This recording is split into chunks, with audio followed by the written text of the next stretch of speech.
اعوذ باللہ من الشیطان الرجیم بسم اللہ الرحمن الرحیم۔ Welcome to my channel horror story with Yashfa. السلام علیکم دوستو، کیسے ہیں آپ سب؟ امید ہے ٹھیک ہوں گے۔ اللہ تعالیٰ آپ کی ہر جائز خواہش کو پورا کریں، آمین ثم آمین۔ آپ کے پیار بھرے کمنٹس کا بہت بہت شکریہ۔ تو چلیں دوستو، چلتے ہیں آج کی ہارر سٹوری کی طرف۔ آج کی سٹوری بھی بہت خوف زدہ کر دینے والی ہے، کیونکہ ڈر تو سب کو لگتا ہے نا دوستو۔ آج کی سٹوری بھی آپ لائٹ بند کر کے سنیے گا تاکہ اس سٹوری کا خوف آپ بھی محسوس کر سکیں۔ آج کی سٹوری ہمیں فیصل آباد سے ایان نے بھیجی ہے۔ ایان کہتے ہیں، یہ خوفناک واقعہ میرے بچپن کا ہے۔ جب میں صرف 8 سال کا تھا، میرے پاپا اور چاچو ایک ہی گھر میں رہتے تھے۔ ہم جس علاقے میں رہتے تھے وہاں پر گھر ذرا فاصلے سے بنے ہوئے تھے۔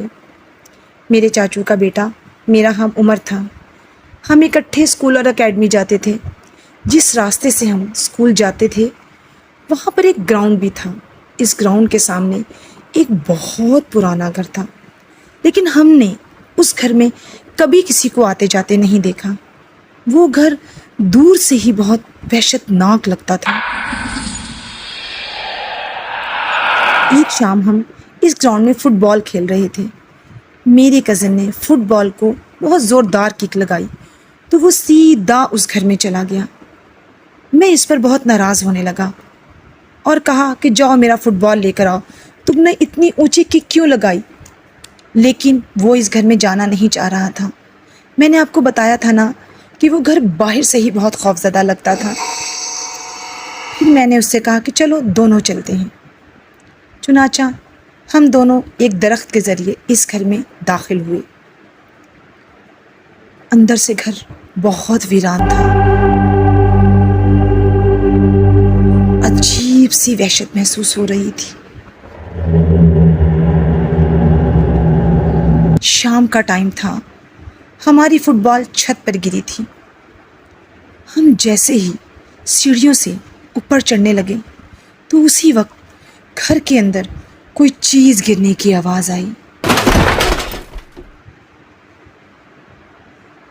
ہم دونوں بہت زیادہ ڈر گئے اور میرا کزن تو فوراً ہی وہاں سے بھاگ گیا۔ میں آیت الکرسی پڑھنے لگا اور میں نے تھوڑی ہمت کی۔ کیونکہ فٹ بال میرا تھا اس لیے میں جلدی سے سیڑھیوں سے چڑھا اور چھت سے فٹ بال لے آیا۔ جب میں سیڑھیوں سے واپس آ رہا تھا تو سیڑھیوں کے ایک طرف شیشہ لگا ہوا تھا۔ میری جیسے ہی نظر اس شیشے پر پڑی تو کوئی بہت ہی ڈراؤنی شکل کی عورت مجھے نظر آئی، جس کی آنکھیں سفید رنگ کی تھی اور وہ مجھے ہی گھور رہی تھی، اور اس کے ساتھ ہی بہت خوفناک آوازیں آنے لگیں۔ میں بہت زیادہ ڈر گیا اور اونچی آواز میں آیت الکرسی پڑھنے لگا اور تیزی سے باہر دروازے کی طرف بھاگا کہ اچانک دروازہ زوردار آواز میں بند ہو گیا۔ پھر مجھے نہیں پتا کیا ہوا، شاید میں خوف سے بے ہوش ہو گیا تھا، اور جب میری آنکھ کھلی تو میں اپنے گھر پر موجود تھا اور سب مجھے ہی دیکھ رہے تھے۔ شاید میرے کزن نے میرے پاپا کو بتا دیا تھا کہ میں اس ڈراؤنے گھر میں ہوں۔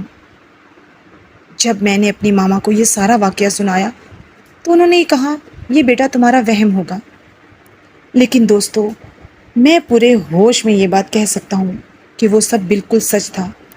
آج بھی جب وہ واقعہ میں یاد کرتا ہوں تو خوف سے کانپ جاتا ہوں۔ تو میرے پیارے دوستو، یہ تھی ایان کی ایک خوفناک سچی آپ بھی تھی۔ اگر آپ کو بھی یہ کہانی پسند آئے تو میرے یوٹیوب چینل کو لائک کریں اور سبسکرائب کریں، اور اگر آپ کے ساتھ بھی کوئی ایسا خوفناک واقعہ پیش آیا ہو تو میرے ای میل اور واٹس ایپ نمبر ڈسکرپشن میں موجود ہے، تو وہاں مجھ سے اپنی کہانی شیئر کر سکتے ہیں۔ تو دوستو مجھے اپنی دعاؤں میں یاد رکھیے گا اور ہمیشہ اپنے والدین کا بہت خیال رکھیے گا۔ اللہ حافظ۔